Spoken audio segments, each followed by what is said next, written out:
Ambassador Lisa Morgan had served humanity for 30 years. She had given her life to peace. She had fought for cooperation between Earth and the Galactic Council. She had believed, truly believed, that friendship between species was possible. Now she stood in the great hall of the council chamber, and she understood that everything she believed was a lie. The holographic display floated before her, stolen data that her intelligence contact had died to deliver. The words burned into her mind. Operation Clean Sweep. Coordinated Strike. Eliminate human presence. No survivors. Her hands trembled as she read the names of the council members who had voted yes. All of them. Every single species. The Valkyrie, the Kryn, the Morvathi. All the faces she had smiled at, negotiated with, shared meals with. They had all agreed to murder her people. Lisa looked up at the council, representatives sitting in their elevated seats around her. They did not know she had discovered their plan. They smiled at her with false warmth. The Valkyrie ambassador, with his scaled face and yellow eyes, nodded politely. The Kryn delegate clicked her mandibles in what was supposed to be a friendly gesture. Lisa felt sick. She had to warn Earth. She had to send a message somehow. But as she turned toward the exit, she saw the security officers moving to block the doors. The Morvathi High Chancellor Sithan rose from his seat. His gray skin stretched tight over his skull as he spoke. Ambassador Morgan, Sithan said, his voice calm and cold.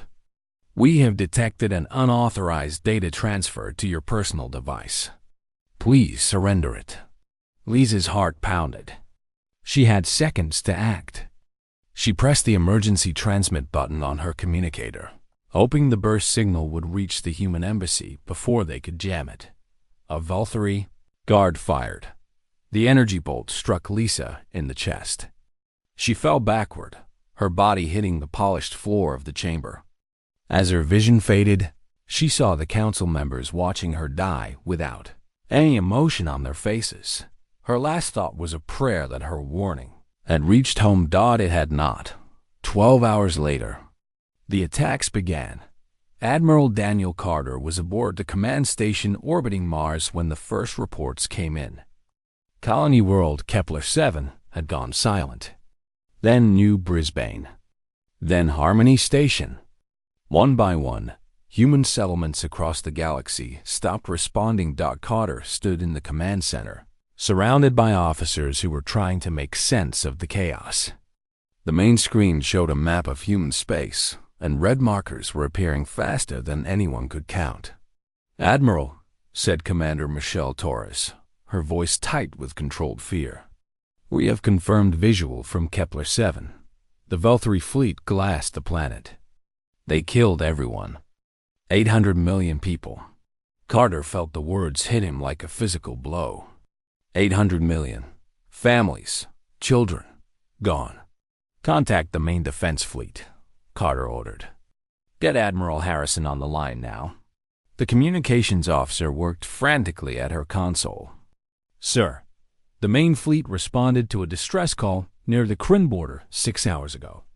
They reported engaging unknown hostiles and then nothing. We have lost all contact. Carter understood immediately. It was a trap. The Council had lured their fleet away and ambushed them. Earth's primary defense force was gone. How many ships do we have left? Carter asked. 47 combat-ready vessels in the solar system, Torres replied. Against the combined Council fleets. Sir, it is not enough. It is not even close to enough. Carter closed his eyes. For one long moment, he allowed himself to feel the weight of what was happening. His species was being exterminated.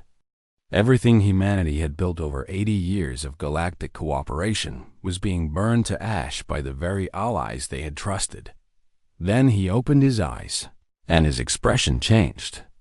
The grief was still there, but something harder had taken its place. Commander Torres, Carter said quietly. Activate Protocol Omega. Torres stared at him. Sir, That protocol was only theoretical. The Council Oversight Committee would never allow. The Council just murdered 4 billion of our people. Carter interrupted. They have no more say in what we do. Activate the protocol. Now. Torres nodded and entered her authorization codes. Across the solar system, hidden transmitters came alive. Encrypted signals raced toward the asteroid belt. Toward locations that did not officially exist. Toward ships that had never appeared on any registry. Deep in the darkness between Mars and Jupiter, lights began to flicker on. Engine cores that had been cold for years started to warm. Weapon systems ran their first activation checks. And men and women who had spent their careers preparing for a day they hoped would never come received the message they had dreaded. The reserve fleet was waking up. Captain Kevin Park stood on the bridge of the battleship Retribution and watched his crew move to their stations. He had commanded this ship for 5 years, running drills and training exercises in complete secrecy. Most of his sailors had families on the colony worlds. Many of those families were now dead. Park picked up the shipwide communicator. All hands, this is the captain. You have seen the reports. You know what the Council has done. For years, we trained for this mission while hoping we would never need to fly it. That hope is gone now. Our people are dying, and we are the only ones who can answer. He paused, looking at the faces around him. Young men and women with tears in their eyes and steel in their spines. We are not going to hide. We are not going to surrender. We are going to show the galaxy what happens when you betray humanity. Prepare for combat operations. Admiral Carter arrived at the Hidden Fleet staging area 2 days later. 200 warships hung in the darkness, their hulls painted black to match the void. They were beautiful and terrible, the product of decades of secret preparation by military leaders who had never fully trusted the Council's intentions. Carter boarded the flagship and made his way to the command deck. His senior officers were waiting. Commander Torres had arrived ahead of him. Admiral Derek Hayes, his oldest friend, stood by the tactical display. Lieutenant Megan Shaw, the best pilot in the fleet, was reviewing fighter deployment plans. They all looked at Carter with the same expression. Grief and anger and determination mixed together into something that could only be called resolve. The Council thinks they finished us, Carter said. They think Earth is defenseless and alone. They are wrong. He activated the main display, showing the positions of all Council military assets across the galaxy. We have lost our colonies. We have lost billions of our brothers and sisters. We will carry that pain forever. But we are not defeated. We are awake. Carter looked at each of his officers in turn. They wanted to end this quietly. They wanted humanity to disappear without a fight. Instead, they have created something they cannot stop. We are going to take everything from them. Their fleets, their stations, their worlds, until the entire galaxy understands one simple truth. He straightened his uniform and spoke the words that would define the war to come. You do not betray Earth and survive. 3 months had passed since the betrayal. 3 months of silence from Earth. 3 months that the Council spent celebrating their victory. The Velthari, through grand feasts in their crystal cities. The Kryn composed songs about the end of the human threat. The Morvathi politicians gave speeches about how they had saved the galaxy from a dangerous species that grew too fast and asked too many questions. They believed humanity was broken. They believed the survivors on Earth were cowering in fear, waiting for the final blow. They were wrong. Deep in the asteroid belt, far from any Council sensors, Admiral Daniel Carter stood before the full assembly of his fleet commanders. 200 warships floated outside the viewport, their running lights creating a sea of stars in the darkness. The Council has made no move toward Earth, Carter reported. Our intelligence suggests they are waiting for their shipyards to produce a final invasion fleet. They want to be certain. They want overwhelming force. They expect no resistance. Admiral Derek Hayes stepped forward. He was a large man with gray hair and a face that looked like it had been carved from stone. How long until they attack the homeworld? 6 months, maybe less. Commander Michelle Torres answered. She had spent the past weeks coordinating with spy networks that the Council did not know existed. They are building troop transports. They do not want to just destroy Earth. They want to occupy it. They want to make an example. Lieutenant Megan Shaw made a sound of disgust. She was young, barely 30, but she had already lost 2 brothers in the colony attacks. They want to parade through our cities. They want to show the galaxy what happens to species that challenge them. They will never set foot on Earth, Carter said firmly.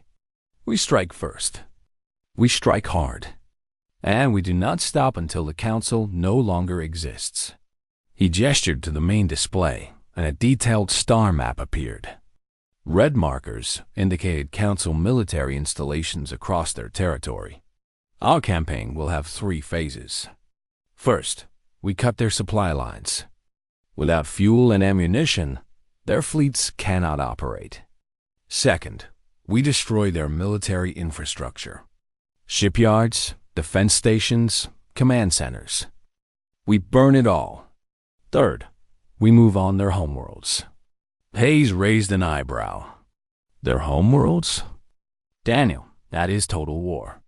The Council will not surrender. They will fight until the end. Good, Carter replied. I am counting on it. The room was silent. Everyone understood what Carter was saying. This was not going to be a limited conflict. This was extinction-level warfare. Humanity had tried peace for 80 years, and the Council had responded with genocide. Now, there would be no more peace. Dr. Nathan Cole entered the briefing room. He was a thin man with nervous eyes and hands that never stopped moving. He had spent his career designing weapons that he prayed would never be used. Admiral, the God's Fire missiles are ready, Cole said quietly. All 20 units are armed and loaded onto designated vessels. Torres looked uncomfortable. For those who do not know, God's Fire is a stellar destabilization weapon. It causes stars to go supernova. We developed it in secret after the Council banned research into such technology. You build weapons that can destroy entire star systems. Shaw asked. We built them because we knew this day might come, Carter answered. The Council has thousands of ships and billions of soldiers. We have 200 ships and weapons they have never imagined. We will use every advantage we have. Cole brought up technical diagrams on the display. One God's Fire missile can destabilize a medium-sized star within 48 hours. The resulting supernova will destroy everything within 3 light years. Planets, stations, fleets. Nothing survives. The weight of those words hung in the air. They were discussing the destruction of entire civilizations. Billions of lives. We will use them only as a last resort, Carter said, or as a demonstration of what we are capable of. The goal is not genocide. The goal is unconditional surrender. But if the Council refuses to surrender, if they continue to fight, then we will do whatever is necessary to protect Earth. Hayes nodded slowly. The crews are ready, Daniel. I have never seen morale this high. Everyone has lost someone. Everyone wants justice. Not justice, Carter corrected. Justice implies a fair process, a measured response. What we are about to do is not justice. It is survival. It is making certain that no species ever thinks about doing this to us again. Over the following weeks, the fleet prepared for departure. Engineers ran final checks on every system. Pilots practiced attack formations in simulation chambers. Marines loaded weapons and studied boarding tactics. Commander Michelle Torres coordinated with the remaining human intelligence assets scattered across Council space. Many of them had been in deep cover for decades. waiting for a call that most thought would never come. The Valkyrie have positioned their main fleet at their border stations, Torres reported to Carter one evening. They are expecting us to strike there first. Their admiral, a commander named Torvax, is confident he can stop any human attack. What do we know about Torvax? Veteran officer, 300 years old. He has never lost a battle. Torres smiled grimly. Of course, he has never fought humans who wanted him dead. Carter studied the tactical projections. We will hit the Valkyrie first. They were the ones who pulled the trigger on our colonies. They deserve to feel our anger before anyone else. Lieutenant Shaw requested permission to speak. Carter nodded. Admiral, my squadron is ready. We have practiced night raids and station assaults for years. Give us the first strike mission. Let us show these aliens what human pilots can do. Carter looked at the young woman. He saw the pain in her eyes, the same pain that every human in the fleet carried. He saw the hunger for revenge that burned beneath her professional composure. You will have your mission, Lieutenant. Your squadron will lead the assault on the Valkyrie border stations. Make it count. Shaw saluted sharply. They will never forget us, sir. 3 days later, the fleet was ready. 200 warships formed in the battle groups, their engines primed and their weapons charged. Admiral Carter stood on the bridge of the Retribution and looked at the stars that lay between him and the councils. Territory. All ships report ready for hyperspace. Jump. The navigation officer announced. Carter picked up the fleet-wide communicator. His voice would reach every sailor, every marine, every pilot in the Armada. This is Admiral Carter. 80 years ago, humanity joined the Galactic Council. We offered friendship. We offered trade. We offered our technology and our culture. We believed that different species could live together in peace. He paused. 3 months ago, the Council showed us how they really felt. They murdered 4 billion of our people. They burned our colonies to ash. They killed Ambassador Morgan in cold blood while she tried to warn us. His voice hardened. Today, we begin our answer. We are not going to negotiate. We are not going to ask for apologies. We are going to war, and we are going to win. Every council member who voted for our extinction will face judgment. Every admiral who commanded the attacks will die. Every system that supported the genocide will burn. Carter looked at the crew around him. Men and women with tears running down their faces, their hands steady on their controls. The council wanted to erase humanity from the galaxy. Instead, they woke something they cannot stop. Jump in 30 seconds. All crews to battle stations. The countdown began. Around him, the fleet aligned for the hyperspace jump that would carry them into enemy territory. Captain Kevin Park stood beside Carter, his face calm and cold. They have no idea we are coming, Park said. No, Carter agreed. But they will learn, and they will remember this day for as long as their species exist. The fleet jumped into hyperspace, leaving the solar system behind. The war had begun. The Valkyrie border station Sentinel Prime had stood for 400 years. It was the largest military installation in the sector, home to 50,000 soldiers and 300 warships. Its commander, Admiral Torvax, had personally overseen its defense grid upgrades just last month. He was confident that nothing could threaten his station. Human military capacity had been destroyed. His scouts reported no enemy activity anywhere in the region. The war against humanity was already one dot. Then the sky split open. 200 human warships emerged from hyperspace in perfect formation, their weapons already firing. The first salvo struck the station's shield generators before any Valkyrie could reach their battle stations. The second salvo tore through the outer hull, venting entire sections into space. Admiral Torvax stumbled onto the command deck as alarms screamed around him. What is happening? Report. His tactical officer was frozen at his console, staring at the sensor display. Humans, Admiral. Hundreds of human ships. They came from nowhere. Our shields are failing. Impossible, Torvax hissed. Human military strength was eliminated. Our intelligence confirmed. A massive explosion cut off his words. The station shook violently, throwing officers to the floor. Emergency lights flickered on as main power failed.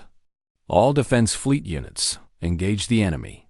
Torvax ordered through the communication system. Destroy them all. But his fleet was already dying. Lieutenant Megan Shaw led her fighter squadron through the chaos of battle, her targeting computer painting enemy ships faster than she could fire. The Valkyrie pilots were trained and experienced, but they had never faced an enemy with nothing left to lose. Eagle Squadron, follow me through the gap in their formation, Shaw called out. We are going for their carrier group. Her fighters dove toward a cluster of massive Valkyrie carriers that were trying to launch additional ships. Human missiles streaked ahead of them, slamming into the carrier's flight decks and preventing any launches. Shaw pulled her fighter into a tight turn, her guns blazing at a Valkyrie interceptor that crossed her path. The enemy ship exploded in a shower of metal and flame. She felt nothing. No satisfaction. No guilt.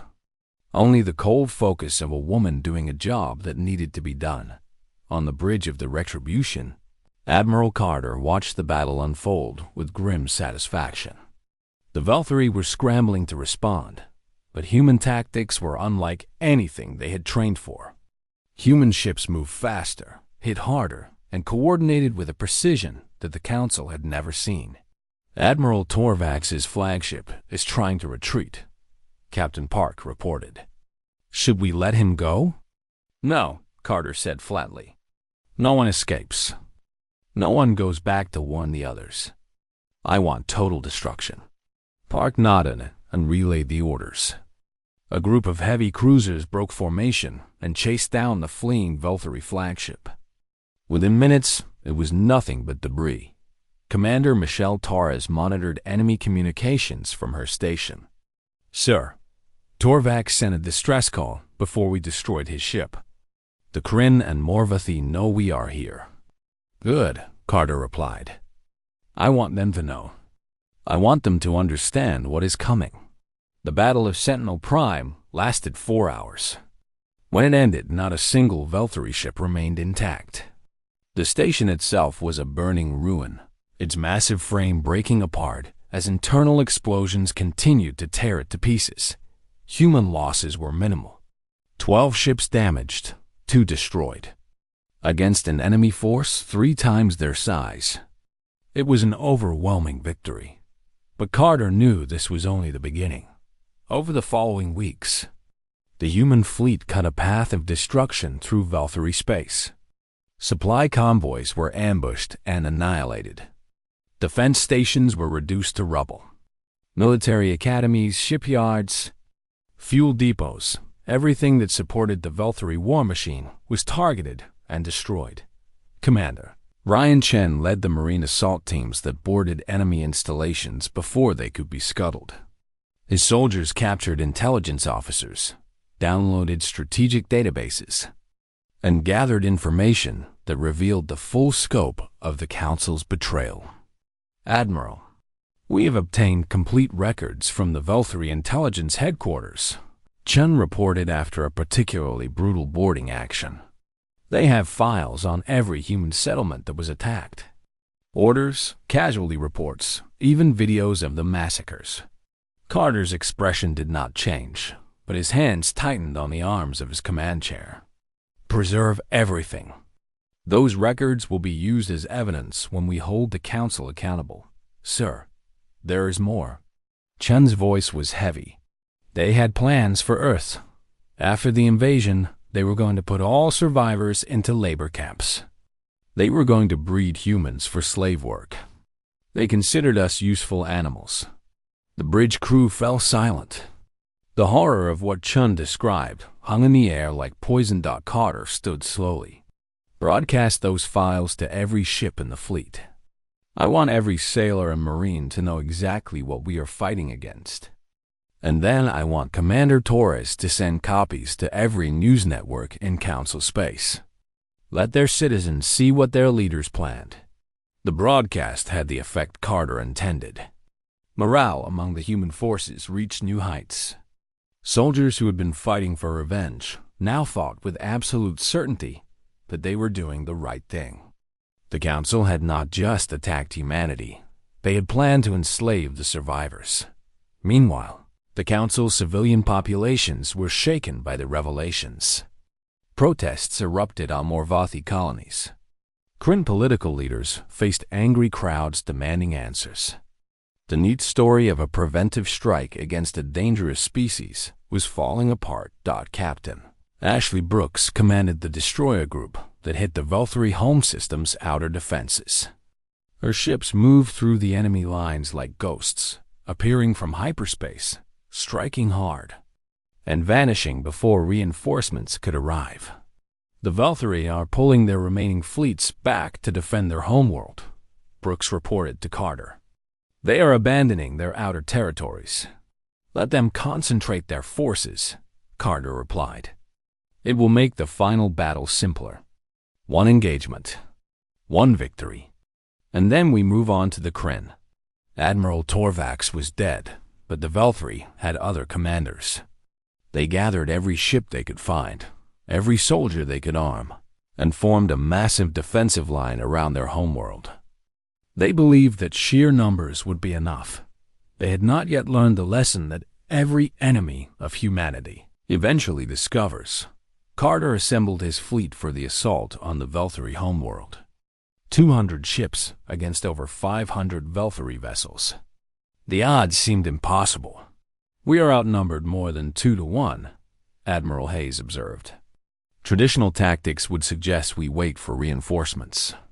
"We have no reinforcements," Carter replied. "And traditional tactics assume both sides are playing by the same rules. The Velthary expect us to engage in a standard fleet battle. We are going to do something different." He revealed his plan to the senior officers. It was unconventional. It was dangerous. And it was going to work. "Lieutenant Shaw, your fighters will lead the initial attack. Draw their attention. Make them commit their reserves. Commander Chun, your Marines will board their command stations during the chaos. Captain Brooks, your destroyers will hit their supply ships while everyone is focused on the main battle." Every officer understood their role. Every ship knew its target. "One more thing," Carter said. "I will be broadcasting a message to the Velthary people before we attack. They deserve to know why their world is about to burn." The message went out across all frequencies. Carter's face appeared on screens across the Velthary homeworld. "People of Velthar, your leaders voted to exterminate humanity. Your fleets murdered 4 billion innocent people. Your soldiers laughed as they burned our children alive." Carter's voice was calm and cold. "We did not choose this war. We offered friendship, and you answered with genocide.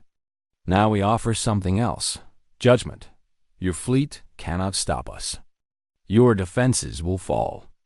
And when the battle is over, your leaders will answer for their crimes. This is not revenge. This is justice." The transmission ended.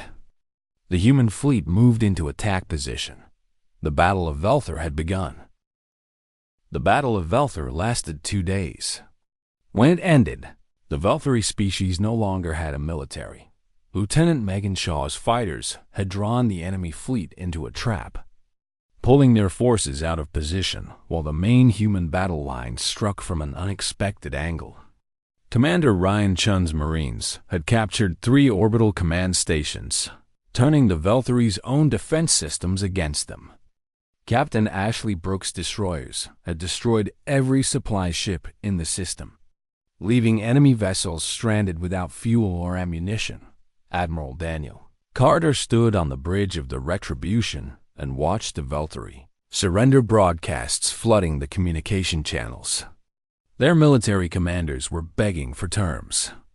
Their political leaders were offering anything: territory, resources, hostages, in exchange for mercy.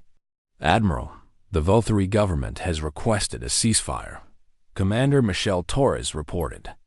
"They claim they will cooperate fully with any demands." "The Volturi do not get to surrender separately," Carter replied. "They are part of the Council. They will fall with the Council. Tell them we accept their military's capitulation.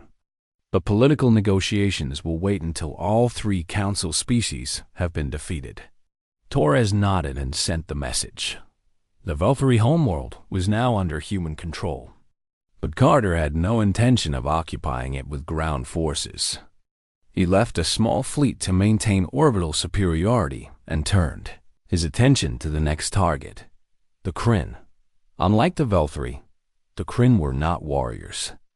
They were scientists and engineers, their society built on technological achievement rather than military conquest. They had joined the Council's genocide not because they hated humanity, but because they calculated that it was the safer option. They had made a terrible miscalculation. "The Kryn are trying to negotiate directly," Admiral Derek Hayes reported as the fleet traveled through hyperspace toward Kryn space. "Their government has sent messages offering to abandon the Council alliance. They claim they were pressured into the vote." "Everyone has excuses," Carter said. "Did the Kryn scientists complain when their government gave them access to human research facilities after the attacks? Did they protest when Kryn corporations seized human technology patents? They benefited from our deaths. They do not get to pretend they were innocent bystanders." The human fleet emerged from hyperspace above the Kryn homeworld without warning. Unlike the Volturi, the Kryn had not concentrated their defenses. Their military was small and poorly trained. Most of their ships were research vessels converted for combat at the last minute. The battle was over in 3 hours. Carter accepted the Kryn military surrender and began the occupation of their orbital infrastructure.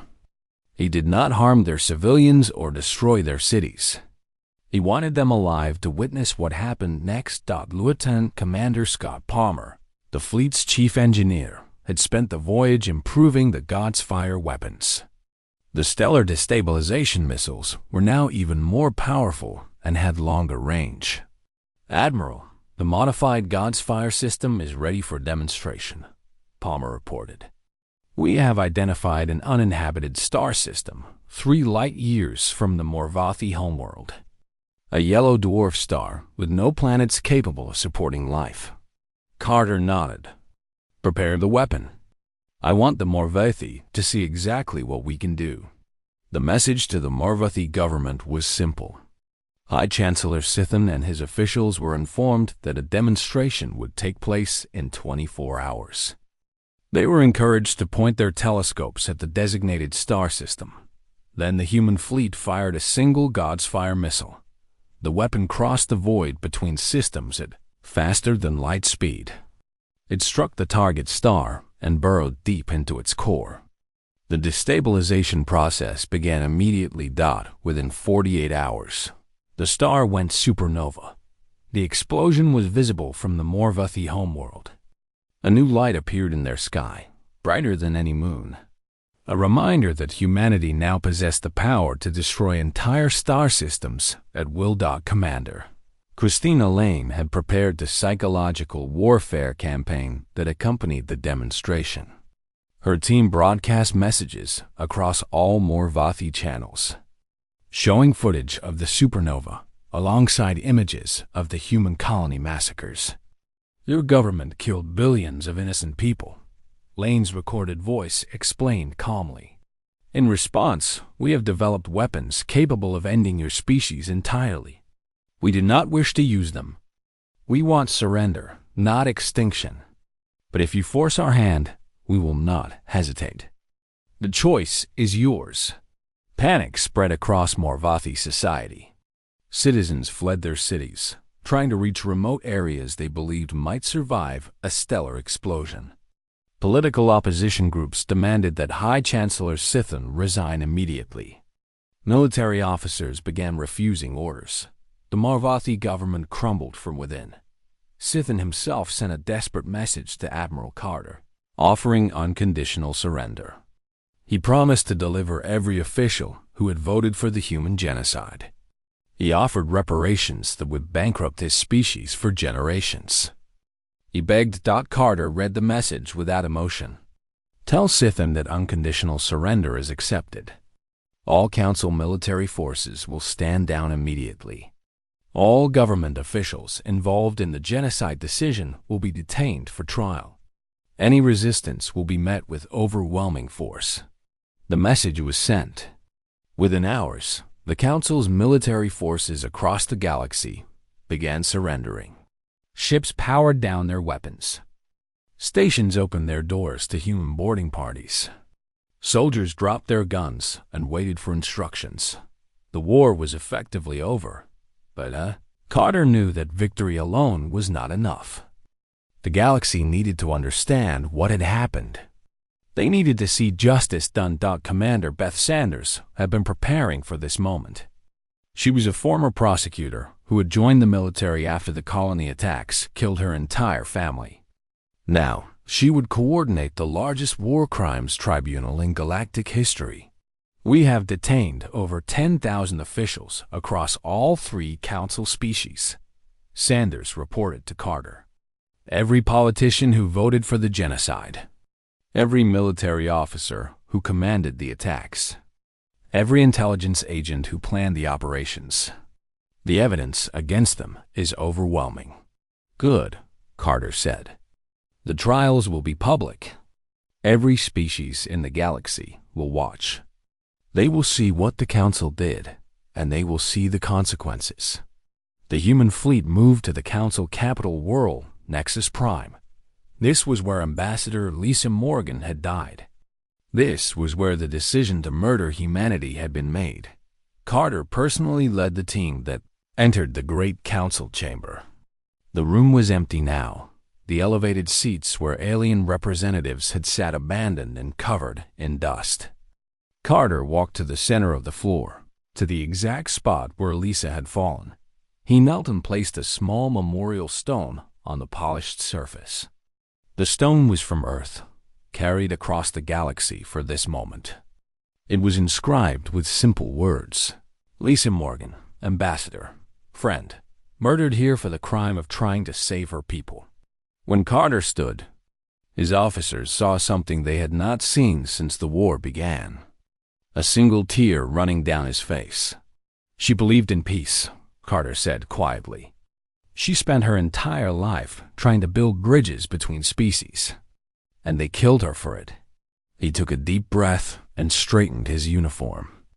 We will build something new here, something better, but we will never forget what they did, and we will never let it happen again. High Chancellor Sithin was brought before Carter in chains. The Marvathi leader who had orchestrated humanity's near extinction now trembled like a frightened animal. Admiral Carter, Sithin began, I want you to know that I personally opposed the genocide plan. I was pressured by the other council members. I had no choice. You had every choice, Carter interrupted. You could have warned us. You could have abstained from the vote. You could have resigned in protest. Instead, you led the effort. You celebrated our deaths. You planned to enslave our survivors. Carter leaned close. Now you will face trial, and when you are found guilty, you will be executed. Not for revenge, for justice, so that every species in the galaxy knows that genocide has consequences. Sithin was taken away. More prisoners followed. The trials would take months, but the outcome was never in doubt. The galaxy watched as the Council's crimes were exposed in detail. Testimony from survivors.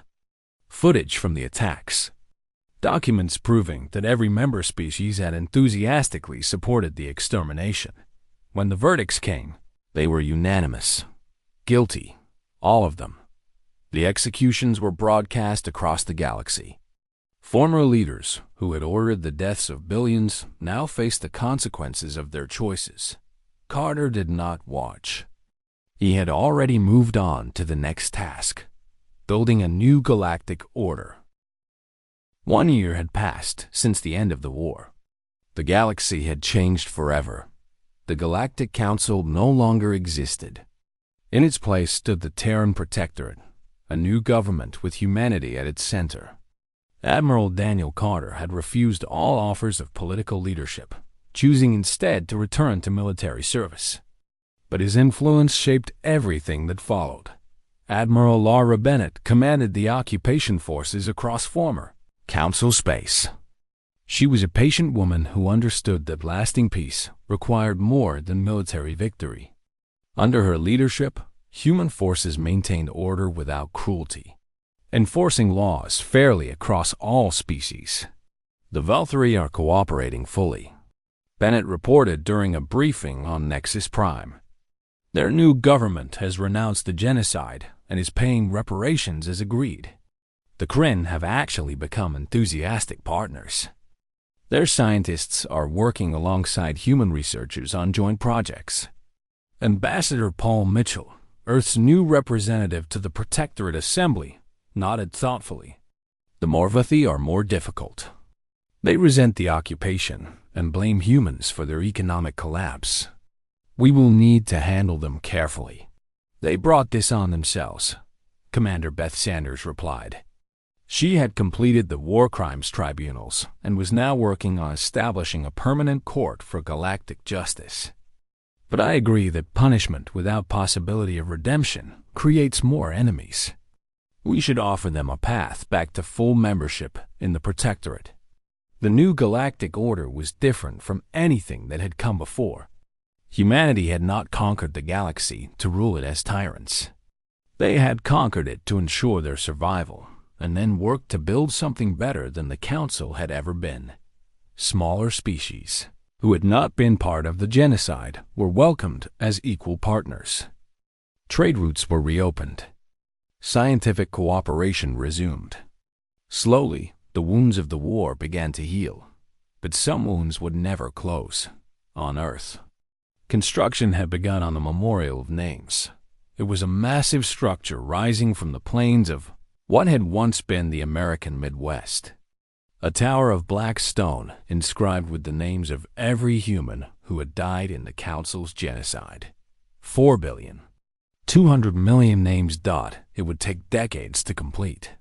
Teams of scholars worked constantly, gathering records from the destroyed colonies, identifying victims, ensuring that no one was forgotten. Admiral Carter visited the construction site on the first anniversary of the colony attacks. He walked alone among the partially completed walls, reading names that stretched toward the sky. Names of families, names of children, names of friends he had known and strangers he had never met. Captain Kevin Park found him there as the sun was setting. Park had retired from active duty and was now helping to train the next generation of human officers. He stood beside Carter in silence, looking at the endless rows of names. "I keep thinking about what we lost," Carter finally said. "Not just the people. The future they should have had. The children they should have raised. The discoveries they should have made." He touched one of the carved names gently. "We won the war. We built something new. But we can never bring them back." Park nodded. "No, we cannot. But we can make sure it never happens again. That is why we fought. That is why we won." Carter smiled sadly. "Lisa Morgan told me once that the purpose of diplomacy was to find common ground between different peoples. She believed that understanding could prevent conflict." He paused. She was right about the goal, but wrong about the method. Some enemies do not want common ground. Some enemies only understand strength. "And now the galaxy understands our strength," Park replied. "Yes, they understand that humanity tried peace first. We offered friendship for 80 years. And when that friendship was answered with genocide, we responded with total war." Carter looked at the memorial rising before him. Future species will remember this lesson. They will know that humans prefer cooperation, but we are capable of destruction beyond imagination.